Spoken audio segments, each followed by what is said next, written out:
Okay, let's talk about how we use AWS Amplify to integrate data models and authentication for both the backend and front end.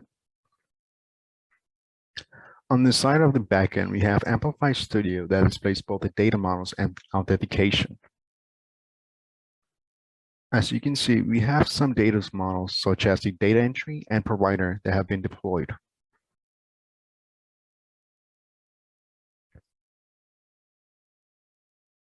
For authentication, we have configured the login to require only the email and password.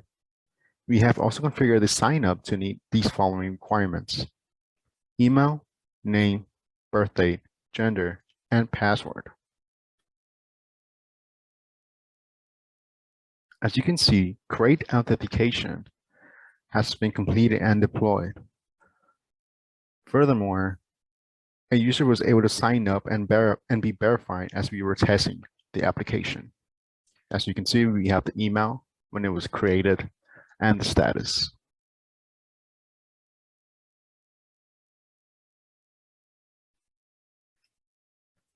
For the front end, we accomplished deploying authentication by following Amplify's documentation, articles, and videos we found online.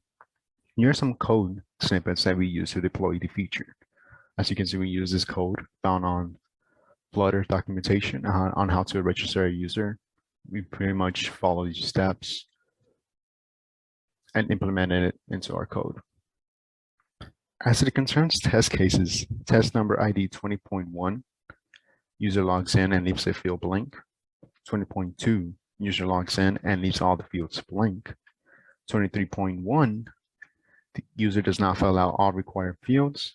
And 25.1, user enters email that is already authorized. Have moved to success. The way we were able to do this is by utilizing Flutter's form and text editing controllers. Here's an example how it works based on the documentation. We basically need a form key that will later be validated by the validator function as shown. As you can see, we first create the form key, located right here. Then we use the validator function to validate the information. This portion right here for us will be, it's more complicated since we're dealing with emails and passwords.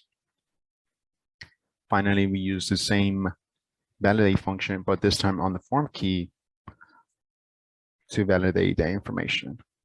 Here's an example of how it works.